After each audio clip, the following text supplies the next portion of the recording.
I stumbled onto the patio armed with a club. Those pesky dogs were rummaging through my trash again, knocking over the dumpster and waking me up. It was the third time this week, and I'd had enough. Why couldn't people keep their dogs at home? Though I knew they were just hungry, my annoyance lingered. Quietly unlatching the back gate, I approached the trash bins to confront them. Two figures stood beside the toppled container as I swung the gate open. They spotted me, pleading for mercy, explaining they were just hungry kids. Surprised, I brought them into the backyard under the security lights.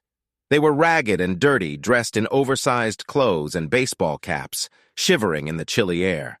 Demanding if they had tipped over my trash, one confessed, promising they wouldn't do it again. Not satisfied, I led them inside, directing them to the bathroom and instructing them not to come out until I said so. Gathering some clean clothes and towels, I returned to find them attempting to escape through the window. Surprised to realize they were girls, I urged them into the shower, providing soap and shampoo. After a brief exchange, I left them to clean up and headed to the kitchen. Sorting through the fridge, I prepared plates of cold fried chicken, potato salad, veggies with sauce, pastrami sandwiches, pickles, and chips, setting the table for their meal. Would make for a pretty good dinner, I'm used. I hope they'd enjoy the Munster cheese, mayo, and mustard on their sandwiches. The bathroom door opened quietly, and a whisper drifted to the kitchen. A minute later, two of the most stunning girls I'd ever seen entered. With long, dark black hair, olive skin, and the greenest eyes, slightly almond-shaped high cheekbones, and the cutest little noses, they were a sight to behold. They seemed to be in their teens, maybe 11 or 12. It was amusing to see them in Brianna's clothes. She's tall and they were tiny. With sleeves and trouser legs rolled up, they resembled tramps. "Take a seat," I offered. "Want cola, juice, or milk?" They both opted for milk. "I'm McKay North," I introduced myself, pouring milk. "Who are you?" "I'm Maggie," said the taller one. "Short for Margaret. This is Stokely." "Can we really finish it all?" "Have more if you want," I said. "I'll cook in the morning, but not at 2 a.m. "No, that's fine, thanks," Stokely replied. Maggie eyed me suspiciously. "What do you want from us? We're not up to anything." I chuckled. "Same here. If you're after my virtue, you'll be disappointed." They didn't quite grasp my humor. "I'm not interested in little girls," I clarified. They weren't fans of the label, but they started eating voraciously. "Slow down," I advised. "Chickens, no need to bolt. The chickens are dead and the potatoes were never fast runners. You'll get a stomach ache." They chuckled, eating more moderately. "Where do you live?" "There's an empty house down the block," Maggie explained. "We found a mattress and something to cover up with, but we're worried about hopheads moving in once they realize it's vacant." "Want a warm bed tonight?" I offered. They eyed me skeptically. "Not mine," I clarified. "I've got 3 spare bedrooms. Well, technically mine too, but you get the idea." They chuckled nervously. "We've got no money," Stokely admitted. "We can't pay." "I'm not asking for payment," I reassured. "Why are you doing this?" she queried. "Why'd be so kind, Mac?" "Call me Mac," I corrected. "Everyone does. I'm just a good guy not trying to be cute," I explained. "Asked my mom." This brought smiles. I liked it. I decided to make it a regular thing. "I'd want someone to be kind to me if I were in your shoes," I mentioned. They seemed to mull it over. "Can I snag some of these chips?" Stokely inquired. I passed her the bag and they both reached in while munching on their sandwiches. I finished mine and they seemed eager for more.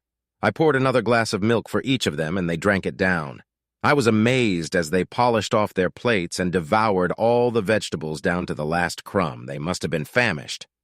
"Time for bed," I informed them. "You each have your own bathroom. Toothbrushes, combs, and such are in there. There's aspirin, stomach medicine, toothpaste, and floss in the first aid kits. If you need anything else, just ask." "Can we lock the doors?" Maggie asked. "Sure, but if I need you to, you'll have to unlock them promptly," I explained. They eyed me oddly. A realization dawned in Magi's vivid green eyes. "He's worried we'll swipe something," she explained to her sister. "We won't, Mac. It's okay if you don't fully trust us. We're not entirely trusting you either," I chuckled. "Fair enough. Mutual distrust it is. Soon enough you'll find you can trust me. I hardly ever injury pretty girls," I quipped, eliciting another pair of radiant smiles. I think they appreciated the pretty part. They followed me to their rooms, and I heard the locks click as I returned to bed. I lay awake for a while, pondering. What led these girls to this situation? Why were they rummaging through my trash? Why were they alone? Where was their family? I resolved to get some answers in the morning. As I dressed, I heard the floor creaking in the hallway. Opening the door a crack, I spotted them creeping into the living room. Thinking they might be planning to leave, I opened the door wider. They froze. "Girls ready for breakfast?" I asked. They exchanged glances. "Maybe we should just go," Maggie suggested. "You're not going to lock us up or anything, are you?" "You mean make you stay," I clarified. They glanced at each other again, then back at me, nodding. "No, I won't force you to do anything," I assured. "It's against my principles to compel anyone, but I'd like you to join me for breakfast." They exchanged another look. "Will you let us leave after?" Stokely asked. "If that's what you want," I replied. "Actually, I was hoping you'd spend the day with me, but if you have somewhere else to be, that's fine." "Yeah, we have to meet our stockbroker." Maggie grinned, her eyes lighting up. "What are you making us?" "Actually, what are you making us? Are you an English teacher or something?" Maggie teased. "As a matter of fact, yes," I confirmed. "I teach English Lit at the university." "Cool," Stokely remarked. "We don't go to school, too busy." "But you're having breakfast now, aren't you?" I pointed out. "I was thinking waffles with bacon. Do you like that?" They did, so we headed in and they fetched the waffle iron while I prepared the batter. They made the waffles while I fried up 2 pounds of bacon. "I'm a bit of a syrup snob, and I'm a coffee snob," Maggie added. I had Maggie take charge of the bacon while I ground the coffee beans and fired up the coffee maker. It all came together quite nicely, and we enjoyed real maple syrup with our waffles. They irked me by asking for coffee creamer. "I'm saving some for the barbarians in Brianna, who loved the vanilla cake," I quipped. We devoured all the bacon, and they each polished off 3 waffles. "Stick with me, girls, and in a week you'll be as plump as toads," I joked. They both chuckled, and it was the most delightful sound. Then they guzzled down their milk like hungry calves. My pantry definitely needed restocking. "So tell me about Maggie and Stokely," I prompted. "What's your story? Why resort to digging through trash for food?" We took our coffee into the living room, and they shared a heartbreaking tale. Their father, once a car mechanic, sank into hard drinks and misuse post-unemployment, leaving their lives when they were young. Their mother divorced him, and they lost contact. In a battered Detroit economy, job prospects were slim. Their mother drove a cab, but tragedy struck when she picked up a passenger who fatally stabbed her for her meager earnings. Left to die, they ended up in foster care, enduring molestation from the homeowner before fleeing to live on the streets for 3 months. With the surname Steele, they feared the elements, violence, and hunger, struggling to survive day by day. As they recounted their ordeal, I sat in silence, heart heavy with empathy. How many others faced similar fates? It dawned on me that this was a more prevalent struggle than I'd realized. Could I help them? The idea seemed daunting, as a single man taking in 2 young girls might raise eyebrows and bureaucratic hurdles. They interrupted my thoughts. "Mac, are you married?" Stokely inquired. "I was," I admitted. "My ex thought I lacked ambition. She's a high-flying lawyer, worldly and all. Marriage didn't fit into her picture. What an idiot." Maggie chimed in. I chuckled. She's actually a good person. No cheating or anything. We're still close friends. We both realized we were too young and naive. "How old are you?" Stokely asked. "I'm 28, I replied. "And you?" "I'm 11 and she's 13, Stokely responded. "What's on the agenda today?" "Well, we're going to chat," I started, "and I'll introduce you to someone." Opening the garage door, a furry blur dashed in. Spotting our guests, he bounded over, leaping onto the sofa and nuzzling into their laps, his big pink tongue lavishing affection. "Meet Granville," I introduced. I affectionately call him Grandma.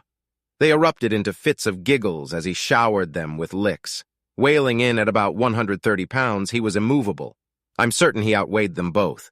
"Lie down, Grandma," I commanded, and he reluctantly obeyed, sprawling across their laps. "He's massive," Stokely chuckled, running her hand over his head.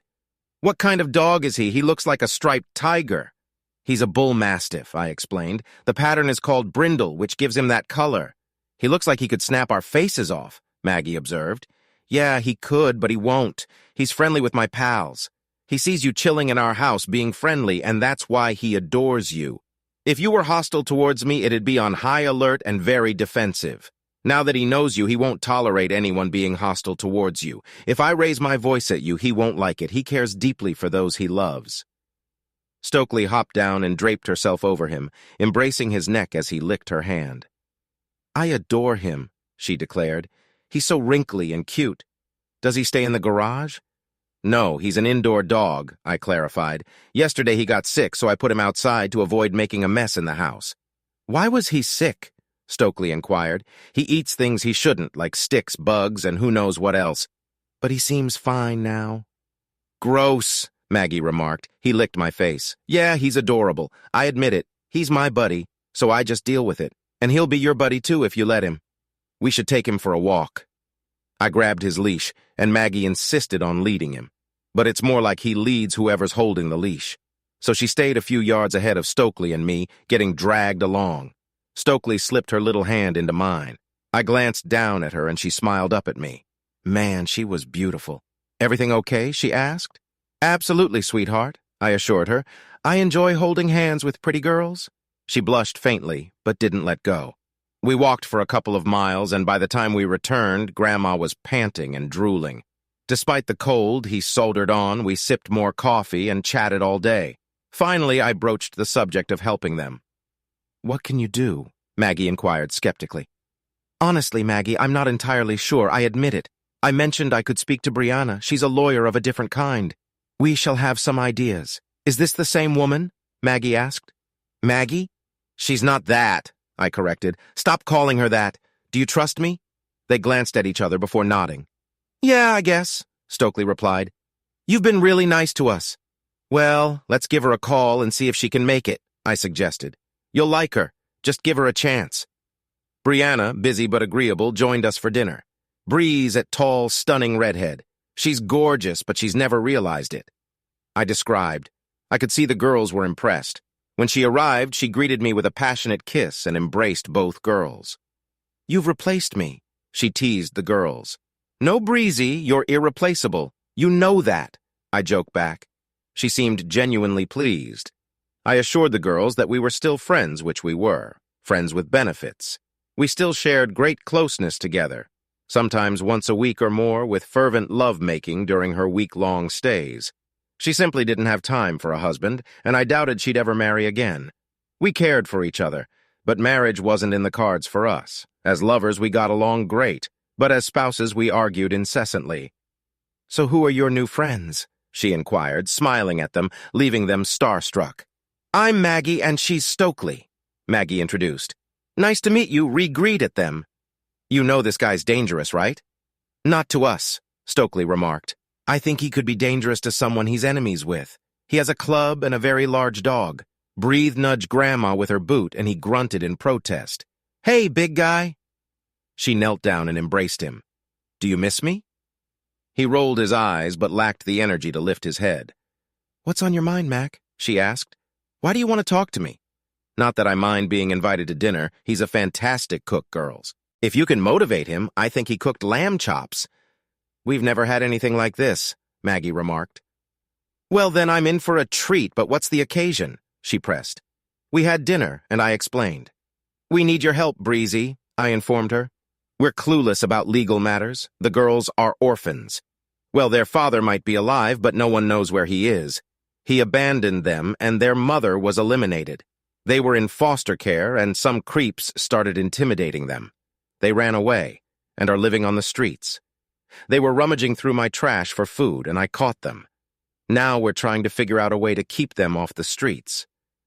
She studied me for a moment. You want them, don't you?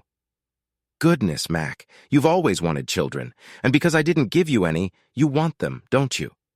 I blushed. Yes, I do. I kind of do. What do you think is the best approach, Bree? I don't think it's feasible, she responded. No family court will give you 2 young girls. You're a solitary man. This is a recipe for disaster. They won't approve it.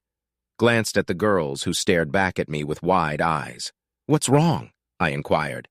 Their gazes met before they've broken to tears and rushed to hug me. "Did you really want to keep us with you?" Stokely choked out between sobs. "I can't believe it. I never thought we'd find anyone. Anyone!" She struggled to speak through her tears. I held them close. "Yes, girls, I did consider it. You need someone to care for you. I need someone too. I thought maybe we could do it together." Their small bodies trembled as they clung to me. I looked helplessly at Bree as tears streaked down her cheeks. She glanced between the girls and me.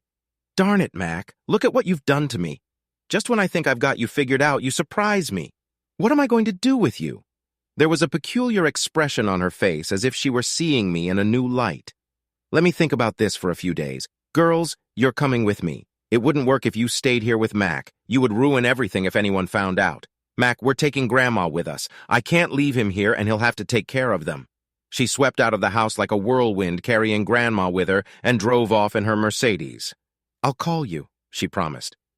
She called 3 times for about 30 seconds each over the next 2 weeks. I didn't see her or the girls until she phoned me Friday morning, saying she wanted to meet for dinner at Alfonso's, a charming Italian restaurant in Pontiac where we often dined. When I arrived, she was already there, sitting at the bar with men circling around her. As soon as she spotted me, she left them gaping and came over to me. We walked to our booth. She nudged me and sat beside me, which was unusual as she typically sat across from me, indicating something was different. We placed our orders, and she remained silent for a while. "You know I love you, right, Mac?" she finally began. "Yes, I love you too," I replied. "I don't mean I love your mom or anything like that. I'm in love with you, Mac. I always have been since that day at Cedar Point. You're the only man I've ever loved or will ever love," she confessed. "I trust you completely. I love everything about you except being married to you. You know me. I like my freedom. No commitments, no baggage, nothing tying me down. I love my job and my life, but I don't love them any more than I love you, and I don't have to choose. You're as faithful as Grandma. We understand each other. I'm not physically engaged with anyone but you. I've never felt this way before. You've always understood me. That's why what I'm about to propose will sound incredibly strange." "Oh," I chuckled. "Sounds like I'm in for a surprise." She shot me a "you fool" look. "Yes, you are. Will you marry me, Mac?" I nearly choked on my wine. Choking on wine is an ideal. When I regained my composure, I sat there dumbfounded. "Stop playing around and give me an answer," she snapped. "Absolutely not," I finally managed. "Why, Bree, we just make each other miserable. We'll be at each other's throats in a month. What's wrong with what we have now?" "Nothing," she agreed. "This isn't about us. It's about the sweetest, most adorable girls on the planet. Mac, I'm head over heels in love with them. You turned my world upside down when you invited me over that night. They're desperate to see you. They cry and beg me every night to come and see you.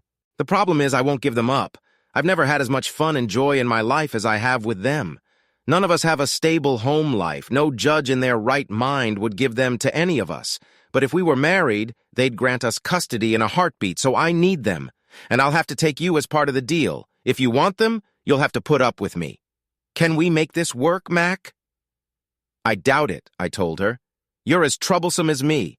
You come home drunk, you're always late for everything except work, and sometimes you don't come home at all or even call." "Come on, Bree, we've already been down that road," I sighed. "Yeah, I know. But what if things could be different this time?" she pleaded. "I can't wait to get back home tonight. I always let them know if I'm running late. And ever since they came into my life, I've only been having 1 glass of wine each night. I never imagined I could feel this way." "Marry me, Mac. Give us a chance," she implored. "I think there's something we need to discuss." I interjected. "Go ahead, what's on your mind? Are we just going to talk in circles here? Tell me what's on your mind. Do you want me to start?" I took a long sip of my drink and motioned for another glass of wine from the waiter. "Go ahead," I encouraged her. "What drives me crazy about you is your need to control everything," she declared.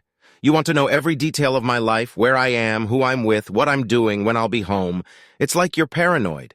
If you could just let go and allow me to be myself, maybe we'd still be together. But you'll never be able to do that. It's maddening. Surely you know by now that you're the only person I've ever been interested in. You do know that, right, Mac?" "Yeah, probably, I admit it. It used to get under my skin. I was afraid you'd find someone else and leave me." "That's never going to happen," she assured me. I haven't even thought about another person since the day I met you.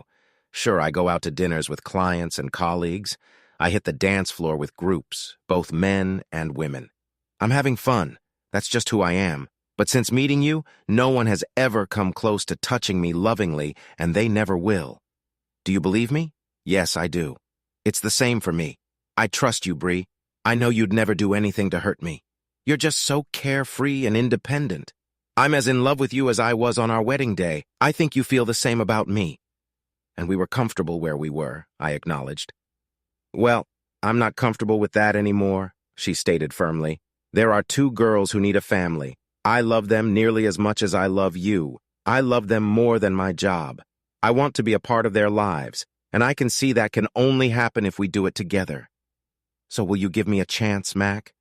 Will you marry me and try to love me so we can have this family together? I'll never have children of my own. I'm too vain and selfish for that.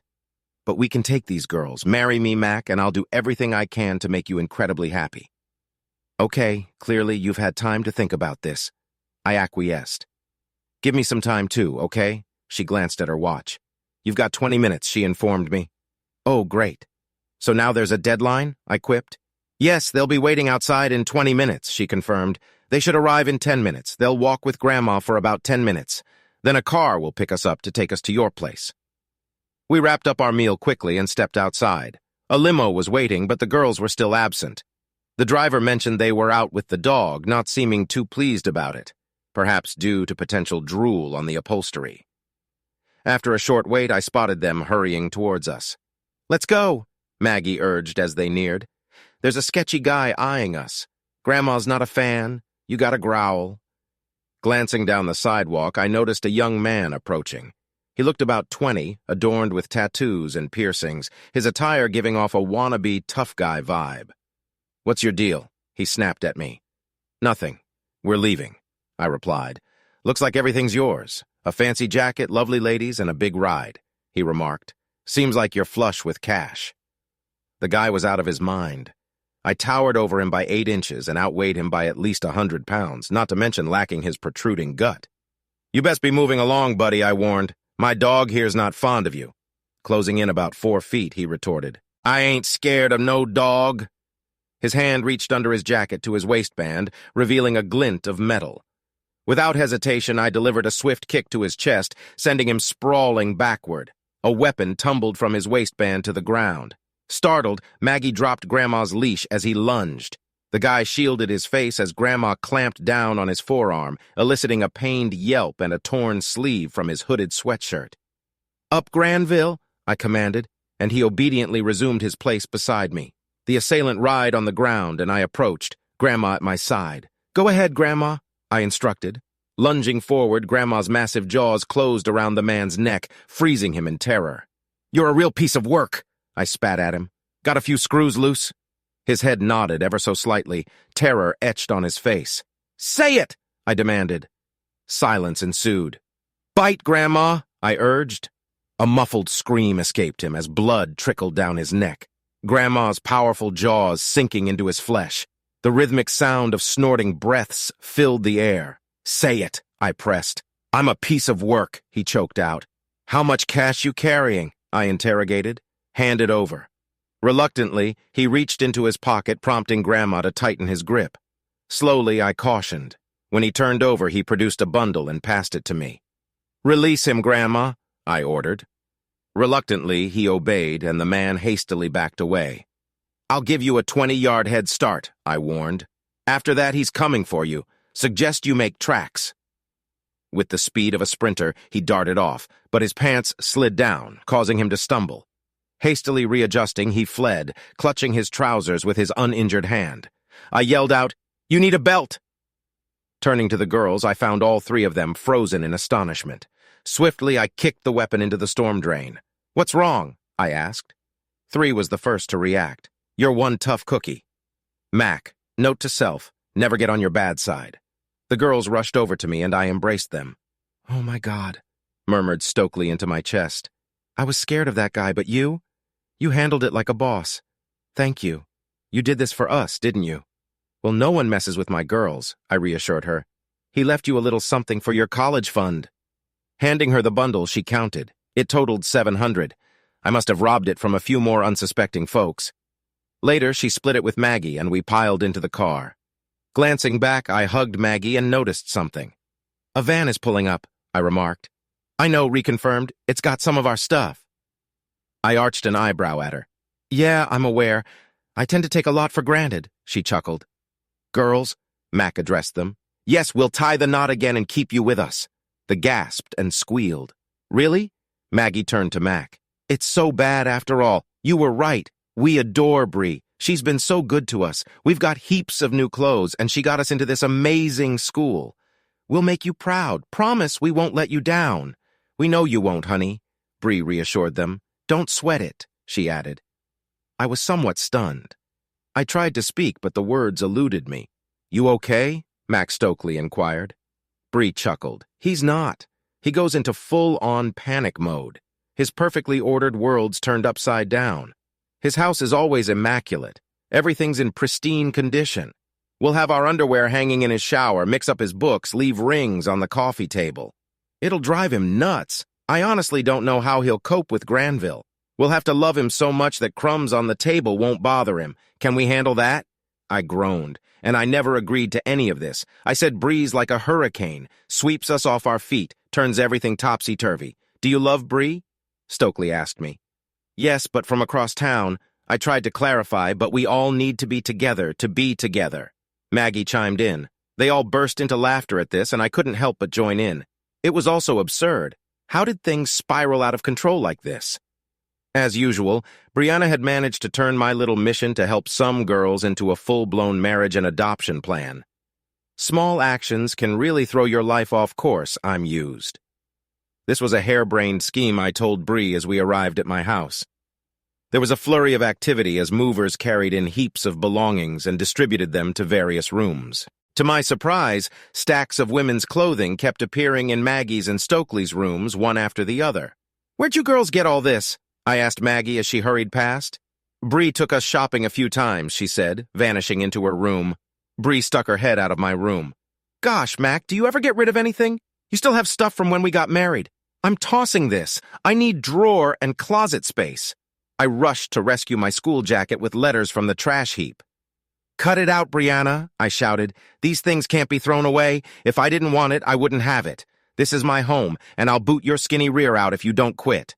She shot me a fierce look. "Skinny rear, huh?" She snickered. Grabbing me by the sleeve of my jacket, she pulled me into the bedroom. It looks like a tornado hit. In one swift move, she locked the door, slipped off her dress, and leaned over, placing her hands on the bed. It took my breath away. She wasn't wearing any underwear. The next morning, we made love. I slept until 10 o'clock and then stumbled into the shower. By the time I shaved and showered, I started feeling somewhat human. Bree was still asleep, her flame-colored hair spilling over her face as she lay on her stomach. God, her backside was incredible. I headed to the living room where Grandma was snoring, drooling over a stack of my best shirts. I sighed. "I was wearing a glass of orange juice and a bun," I said. "Come on, Grandma. Let's get out of this mess." He lifted his head, rolled his eyes, and got up with a groan. We went out to the backyard where he did his business and then came over to lie on my legs. Basking in the sun, I felt as lazy as a fat lizard. It was an unusually warm day for this time of year. The door opened and Stokely stepped out with a glass of milk and a bun. "Hi, Angel," I waved. "Hey, Mac." She closed the door. Standing for a moment, she then made her way to the glider where I was sitting. "Is there enough space for me?" she asked. I shifted over and she settled onto my lap, resting her feet in the space I made. Curling up with a sigh, she took a bite of the bun. Her big green eyes locked onto mine. "Mac," she began, crumbs scattering across our laps. I interrupted. "Eat first, then talk." She giggled but stayed silent until her mouth was empty. "Mac," she resumed, "if you adopt us, will you be our dad and breathe our mom? Would you want that?" I asked. "Oh, yes," she said. "Bree would be the coolest mom ever. You might not be cool, but you're dependable. I love you, and I think you'd make the best dad."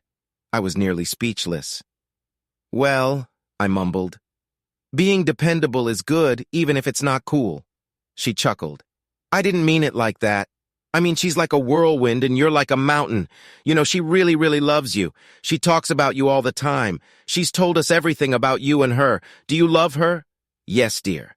But as you said, she's a whirlwind. It's like trying to love a thunderstorm or a forest fire. Mountains don't mind thunderstorms or forest fires, I said. Maggie kind of resembles her. I'm more like you. She nestled against my chest. I think if we wanted to, we could just let them whirl around us. And we'd be the calm in the center of their storm, she said, looking at me. I want you to be our dad, Mac. I never thought we'd find someone like you and Bree, too. She shed a few tears. We were so scared and so alone. Mac, is there space in your life for girls like us? I pulled her closer to me.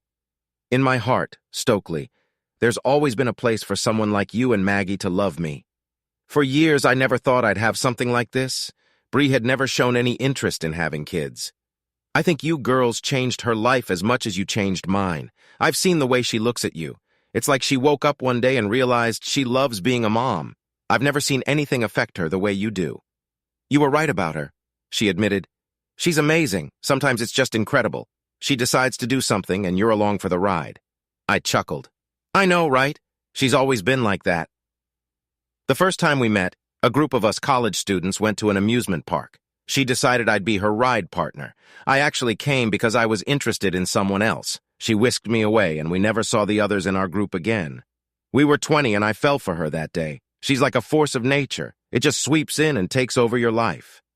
We had our first fight a month after we got married. What was it about? She asked. You'll find this funny. It was about shoes. She kept moving mine and putting hers in their place. I had to rummage through her stuff to find mine. She says I'm obsessed. Maybe she's right. But is it too much to ask her to keep her shoes on her side of the closet? She just exploded. Then I drove her nuts, and she drove me nuts. I've got a plan for what I'm doing tomorrow. She's totally spontaneous. It's part of who she is, and I love it, but it drives me nuts. She loves how organized I am, but it drives her nuts. These things clash, and we just get on each other's nerves. She giggled. Maggie and I argue about things like this, too. She spends half her life searching for what she's lost. She'll get up and decide on a whim what we're doing. I think we need to adapt a bit, Mac. We need to go with the flow more. They need to understand that we like things in their place. Can we work this out? I don't know, I replied.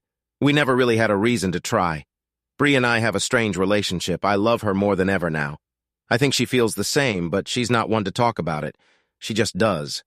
We are closer now than when we were married, and I have affection for her.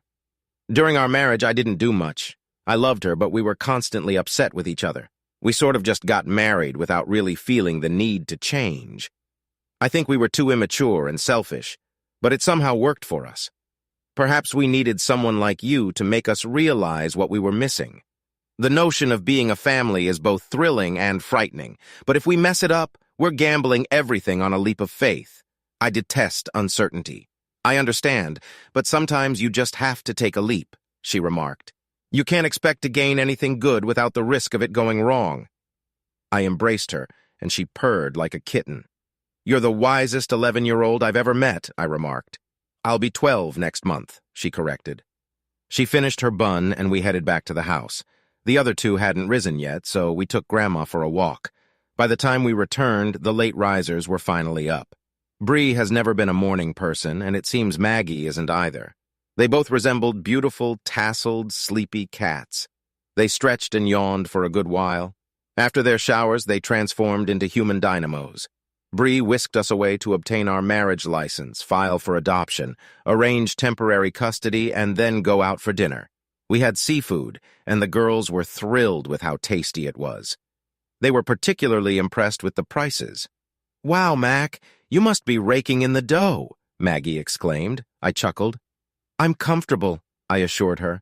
I don't mind sharing that I earn around $90,000 a year. I could support all of us if needed. Bree makes 10 times more than me. They stared at her, stunned for a moment. She laughed. It's just money, she said. The point is, we can afford to treat you girls to dinner whenever you want. Mac can cook most things better than restaurants if we can convince them to. You cook? Maggie inquired. Yes, but mostly simple dishes, she replied. Anyone can follow a recipe, but he's a culinary genius. She's really quite skilled, I affirmed. I told them if she could just overcome her habit of being easily distracted, she'd be fantastic. She playfully hit me. Make one mistake and he'll never let you live it down, she teased. During our first year of marriage, we didn't have a dog that would eat burnt food. If you throw it in the trash, the whole house stinks. She used to take it out to the backyard and leave it at the base of a tree. It was as if we were making a burnt offering to the tree. Goodness, they laughed heartily.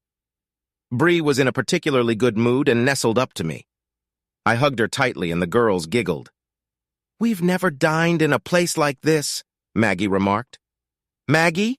Bree addressed her with a serious tone. That's not going to happen. If you keep talking like that, you'll kick Mac out of the house within a week. I know you can do better. Try again. Maggie pondered for a moment. We've never dined in a place like this, she stated, with a triumphant smile as I nodded in agreement. We know how to speak, Bree interjected. I mean truly speak, she clarified. We just fell into the habit of talking like everyone else on the street. We attended school until my mother passed away. We excelled academically. I believe in you, dear, Bree assured her. I'm confident you'll succeed. Though we're from Detroit, we possess sophistication. The girls appeared on the verge of bursting with pride. Bree also gave them etiquette lessons. They mimicked her attire, learned her mannerisms, and emulated her grooming habits. After 6 months, one might have assumed they had been raised and educated in New England, amidst high society for their entire lives. They adapted quickly, excelling academically. That evening marked the beginning. Bree was exhilarated. Upon our return home, she instructed the girls to turn on the TV and leave it on all night. They looked at her with curiosity. Your father and I need some time alone. She winked at them. They erupted into hysterical giggles, blushing, beet red. Bree pulled me into the bedroom. We're celebrating, she informed me. What's the occasion, I inquired. It's the beginning of something amazing, she declared. I love you, Mac. Never doubt it. We'll do this every night. I'll remind you of my love, then show you how we've always been. Explosive and bad. Tonight I want to take it to a whole new level, and then we'll maintain this level for the rest of our lives. Do you understand? Show me, I challenged. She unpinned her hair, letting it cascade down, rarely worn loose. It reached the top of her backside, thick and wavy. Twirling it like a dancer, she approached me, turning her back. Unleash the lightning, she whispered. I unzipped her blue dress, my knuckles trailing down her spine. She winced, stepping aside and releasing her locks into the air. During her shoulders, the dress fell, briefly grazing her chest and thighs before pooling at her feet. Exiting gracefully, her heels accentuating her calves, she was magnificent. Men orbited around her like moths to a flame. Her smoldering intensity focused on me, making me feel special. Her hand slipped behind her back and her bra fell away, revealing her impressive bosom against her creamy white skin. I think someone's overdressed, she teased. What shall we do about it? I inquired. Unchanging me onto the bed, she straddled me, her scent masking the Chanel she wore, subtle and seductive. Undoing my shirt buttons, she freed me from my trousers, leaving my hands restrained. Pushing me back, she undid my belt and pants, sliding them off along with my boots and socks. It was a new level of sensuality. She exuded heat, a creature of allure and mystery. In that moment, I realized how deeply I loved her, willing to sacrifice anything for her without hesitation. Our lovemaking became intense and wild, unlike anything before. Locking eyes with me, she raised her head. Mac, I love you, she confessed. I've always known it. I'm selfish, I admit it. I've never truly given myself to anyone until now. Do you want me, Mac? For the first time in my life, I'm ready to be your partner, your lover, your wife, the mother of our girls. Will you guide me, love me, and be patient with me? I swear you'll never regret it. I'm ready, Mac, if you'll have me. Do you love me as much? I silenced her with a passionate kiss. I love you more than anything, I declared, but you'll need to guide me too. Be patient with me as I am with you. I've always loved you. Together we can do this. I'll do anything for you, she whispered. For the girls, too, I never imagined I could feel this way. They came into my life and I can't help but love them. I'm scared, Mac. Terrified I'll be a bad mother. It's always been my fear, which is why I never entertained the thought of having children. I fear I'll ruin them. I don't know how to be a mother, Mac. Oh, well, I don't know how to be a father either, I chuckled. But But I suspect I'll be a great one. It's something you learn by doing. No one knows what they're doing until they do it. I don't know how to be a husband either. At least not a good one. We messed up the first time, Brianna. I know, she whispered. Probably me, I was so immature, and in many ways I still am, Mac. But I'll try my best to grow. Yes, me too, I said, holding her close. Eventually, we drifted off to sleep. Upon waking, we took a shower together, giggling like schoolchildren. After drying off, she slipped into her pajamas. What's the plan? I inquired. If I'm not mistaken, we'll have guests soon. She replied with a smile. You better get dressed, too. I'm too lazy to get up now. I threw on some boxers and a t-shirt. And within 10 minutes of getting back into bed, there was a knock at the door. Come in, Bree called out. Stokely popped her head in, her face lighting up at the sight of us. She darted across the room to join us, inadvertently leaving the door ajar, allowing our furry friend to saunter in and settle across our legs, purring contentedly. A few minutes later, Maggie joined the fray, and we engaged in an impromptu wrestling match with Grandma. With his teeth and drool, he emerged victorious. So we bundled him up in a blanket and escorted him out of the bedroom. Finally, free from his presence, we all piled back into bed for some cuddles. About 30 minutes later, hunger pangs struck, so we headed to the diner for breakfast. At 2 p.m., Bree announced that we had an appointment but kept the details under wraps. She led us to the municipal court. What's going on? I asked. The most important case of my life, she chuckled, ushering us into one of the courtrooms where the magistrate awaited, asking if we were ready. Ready for what? I wondered aloud. Bree knelt down, producing a box from her purse. Mac, will you marry me again? She asks. This time, I promise it's forever. You know I never stopped loving you or wanting to be your wife. You're the only man I've ever loved or will ever love. Please, Mac, marry me. In the box were our wedding rings, along with hers. Are you sure, Brianna? I inquired. I've never been more sure, she said, turning to the girls for support. He's so stubborn. Yes, please, Mac, they chimed in. Bree really loves you. We want to be a family. We love you too, and we love Bree. How could I say no? It took about 10 minutes, and it was official. Bree treated us to dinner at a new Greek restaurant to celebrate. As I looked around, I saw my future unfold before me. The most beautiful woman in the world is my wife, and 2 lovely daughters who would grow into remarkable women. Can we make it work? Only time will tell. It took about a month to gain custody of the girls. Bree worked tirelessly to make it happen. When we finally did, they were overjoyed and we were ecstatic. Bree sold her apartment and we settled into life in my house. I worried that Bree and I might get on each other's nerves, especially at first. About 3 weeks after remarrying, we had a minor spat when Bree went to dinner with the client. Forgot to call us. When she got back home, she was met with 6 accusing eyes. What? She asked. Stokely picked up the phone, and Bree's eyes filled with understanding. She opened her mouth and burst into tears. Gathering us all on the couch, she knelt down in front of us and just started sobbing. I'm so sorry, she managed. I just forgot to call. I should have. Please don't be mad at me. I'll try not to do it again. I can't promise, but I'll tell my assistant to remind me. I was so focused on finishing the meeting and getting home. Do you forgive me, Stokely? Maggie, Mac, I'm really sorry. Bree rarely apologized, maybe a dozen times in her life. This marked the start of a completely new dynamic between us. We both made efforts to keep each other happy, and the girls were incredible at helping us. Sometimes it felt like they were the adults and we were the kids. We had a few minor disagreements, but I'd never felt so content and happy. There was a private school on campus where I taught, and Bree enrolled the girls there. They traveled with me to and from school, and during these trips we bonded. They confided in me about everything, filling my life with their enthusiasm. After classes, we'd head home, they'd do their homework, usually taking a couple of hours. Once they were done, we'd take Grandma for a walk. Dinner started at 5. If we were eating at home, Bree usually got back by 6:30. If she was running late, she'd call, and on those nights, we'd dine out. In Maggie turned 16, Bree asked what she wanted for her birthday. She said she wanted her driver's license.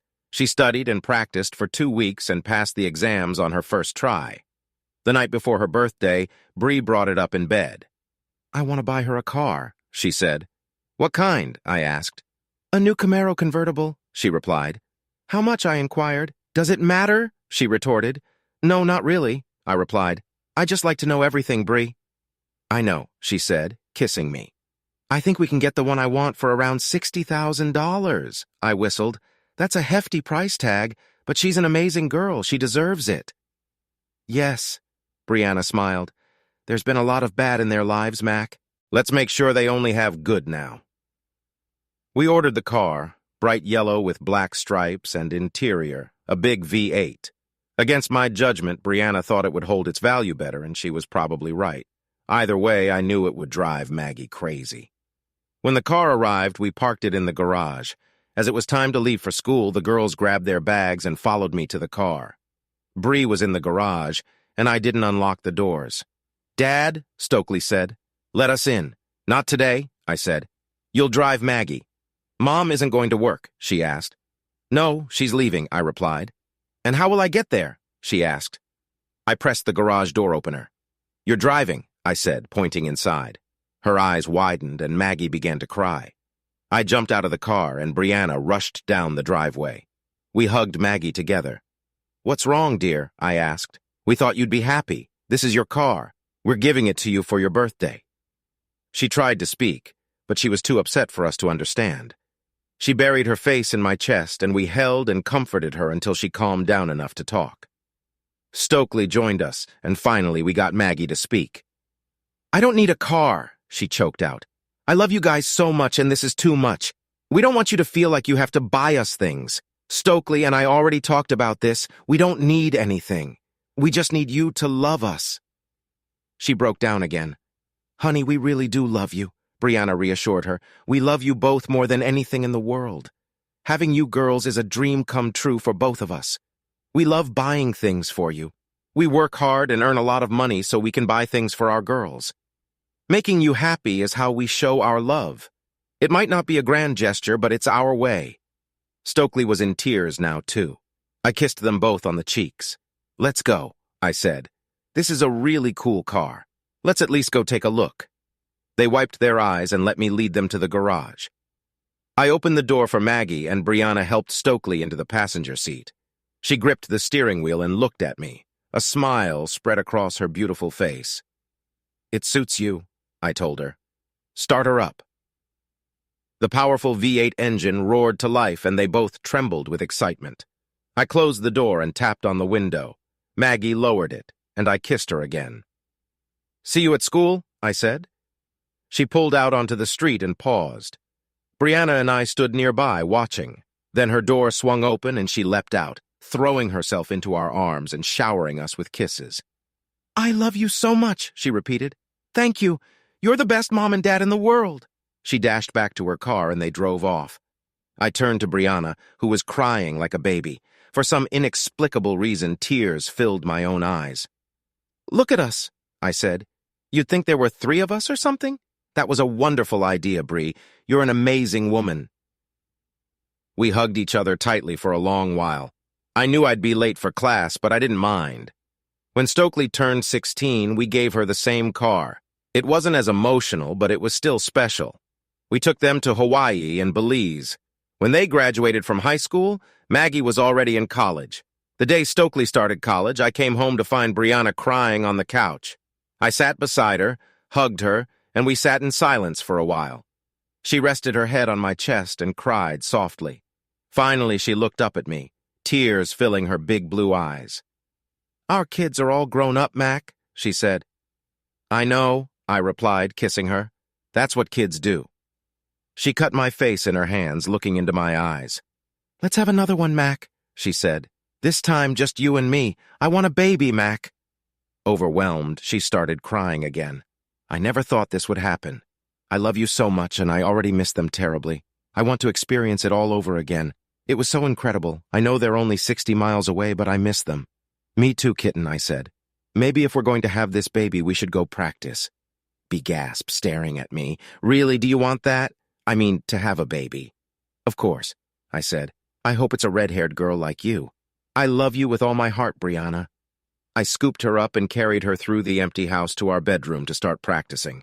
We had to shoo Granville out, but I found I rather enjoyed making babies. As I drifted off to sleep, the picture on the nightstand of Maggie and Stokely held my gaze. They didn't look like a Ford. Not at all.